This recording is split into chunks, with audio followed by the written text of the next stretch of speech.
Hey everyone, Anyway, welcome to the Hume Scope podcast, Roles and Lols. For those of you who don't know Hume Scope, we're a recruitment training business based in Australia, and to date we have trained thousands of recruiters across Oz, New Zealand, and a bit of Europe. this is going to be a 10-minute quick tips and tricks with hopefully some laughs along the way for agency recruiters. Yeah. Hopefully you enjoy, and if you ever have any topics you'd like us to cover in the poddy, please shout out. Otherwise, you'll see us every week on a Friday for 10-minute episodes. Hopefully you enjoy. See ya.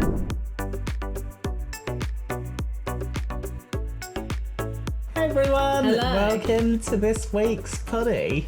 So Lucy and I were talking earlier. We've had quite a lot of conversations recently with the fluctuating market conditions. A lot of consultants are asking us, how do you deal with this? How do you deal with this? How do you stay motivated? And a lot of the questions around how do we change our metrics? What do we need to do? And whilst for anyone experienced, like Lucy and I collectively have got 24 years experience. We've seen downtowns in London, we've seen downtowns in Australia, so we naturally know what to do because we've been there, done that. Yeah, we also came in, I know for myself, I came into a market that started with a downturn.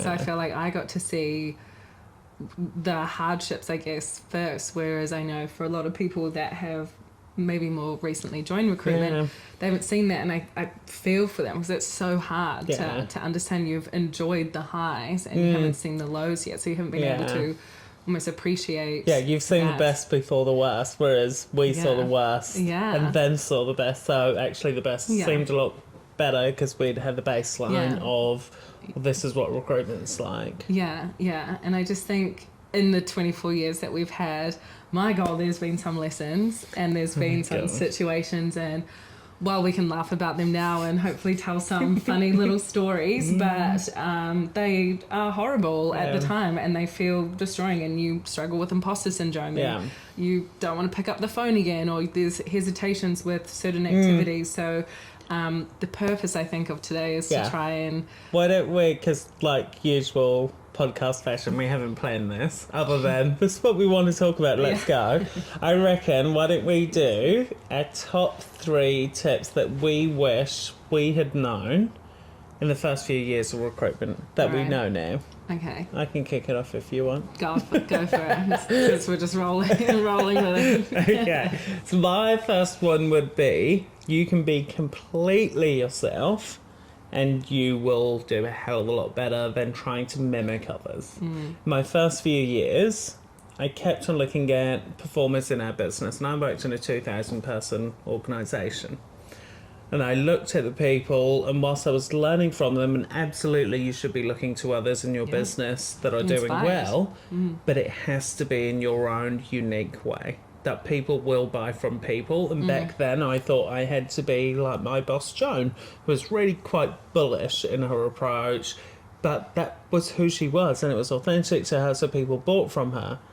Me mimicking that is just not my soul. I'm not bullish. Everyone that knows me, who's listening to the poddy, I'm not bullish. That's not my approach, so that just obviously wouldn't work. But I tried to mimic so many people in my first few years, and then I would beat myself up going, I'm just not good at this because I'm doing what they're doing and I'm not getting the same results. But actually the issue was I wasn't doing what they were doing in my own unique way.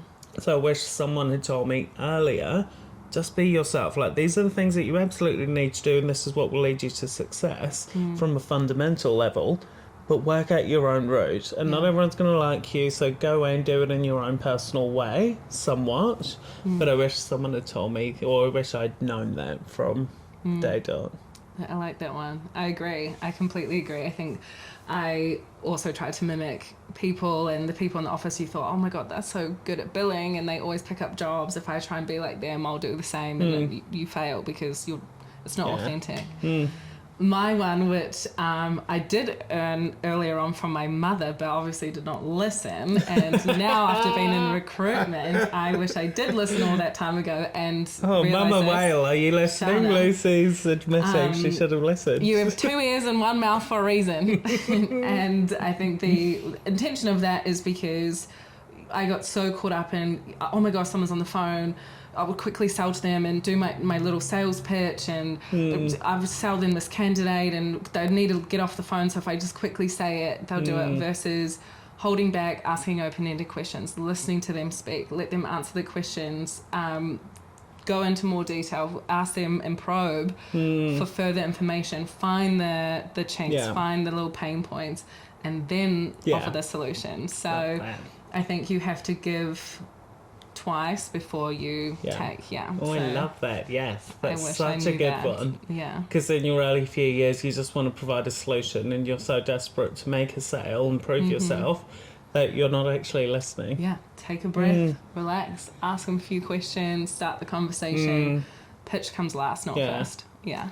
My second one, I reckon, would be what you're doing now, your future self will thank you for.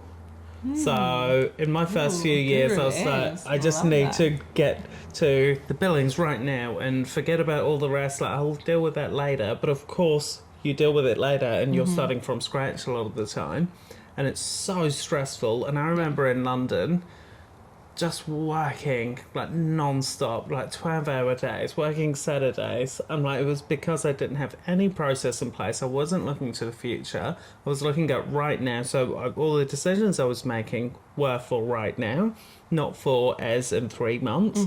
And so I was constantly on this merry-go-round, burning myself out. So I wish someone had said, yes, you need to fill these roles, and great, but you're focusing on the immediate. But what happens in 2 months? Like, what's your pipeline looking like? What conversations are you having now where clients don't need you, but are you building up your pipeline? Like, I wish that was really at the forefront, because that would have saved me a lot of time, a lot of headache. A lot of stress. Yeah, and I would have enjoyed being young and in London. Yeah, I mean... We just have to relive our youth, then. Yeah, never, forever young. Oh, what is my next one? I would say... It doesn't really matter. And the nicest way, obviously work's work, we want to put our best foot forwards, but at the end of the day, when we've made a fuck up in a call, or we've said the wrong thing, or a role fell out, oh my gosh, it would eat me alive, and I would take it so personally. I would cry, I would be so upset, I would feel ashamed, I wouldn't feel capable, and...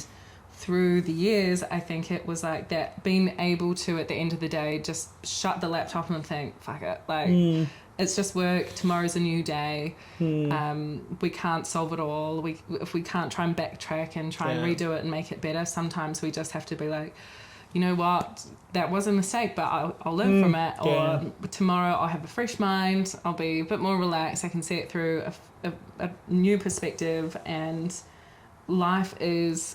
far more important than work, and I think we can get tied up in that. Oh, sometimes. I love that.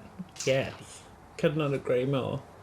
My last one would be, and something that I'd already naturally kind of did, but I wish it was more of a focus, because I think I actually would have progressed even quicker than I did in my career. And I thought I had a really good trajectory from consultant to COO of a national agency within around 10 years. But I think I would have got there quicker had I focused more on internal. I focused heavily on clients and candidates and doing well. But actually, what makes you progress through your career is your peers going, this is great. Like, we want him to get a promotion. Like, internal vibe of who you are, your internal brand is so important, because honestly, no one promotes you. Your boss will never promote you if they feel like the rest of the team don't want you to be promoted. They will always tiptoe around it. They'll go, oh no, you need to do this, you need to do this.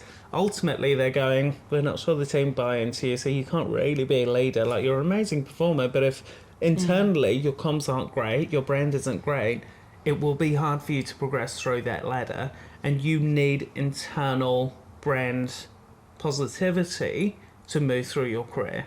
And ultimately, I think I got that quite well, or relatively well, fairly early on. So I made a lot of effort internally with colleagues. I would be there to help out. I'd go out of my way to engage with them outside of work.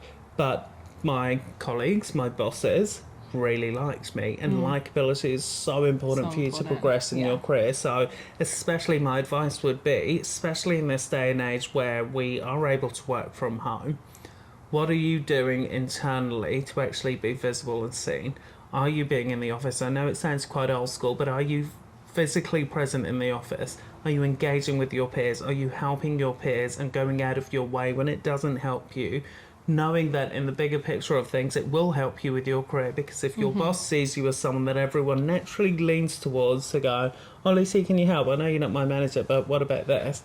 If that is seen internally, you will be the one getting promoted versus all of the other bigger billers. It won't be just the dollars. I like that. That's a really good perspective. I haven't thought about it like that, but you're so right. And even outside of your team, like, likability is so important, not just what you're saying, but how you're saying it. Well, I literally, when I got my COO promotion, like, I was 31. I was like, this is amazing. Like, whoa. Like, this is such a historic business in Melbourne, so well known. Yeah, and 31 for COO. Yeah. And I'm like, Impressive. it was because everyone in the business was behind me, and so I was naturally going to be the COO. So, yeah, it makes such a big difference. My next one and my last one, which is contradictory to yours, is not everyone's going to like you. And whether that's your clients, your candidates, and I think I worried and I put too much pressure on every single client and candidate that I worked with. While it is important to be liked, it doesn't mean everyone has to like 100%. you. And I mean, and still to this day, like in Hume Scope, we come across clients and we just think it's just not a bad fit. It's not that they're bad or wrong, or we're not bad or wrong. It's just some things just don't merge, and that's okay. Same with working with candidates. They might be amazing and you really want to work with them, but they just don't gel with you. And again, that's okay. Same with clients. So I think it goes both ways. Be liked, but don't worry about too much. Hopefully you enjoyed. See you guys next week. See you next week. Bye.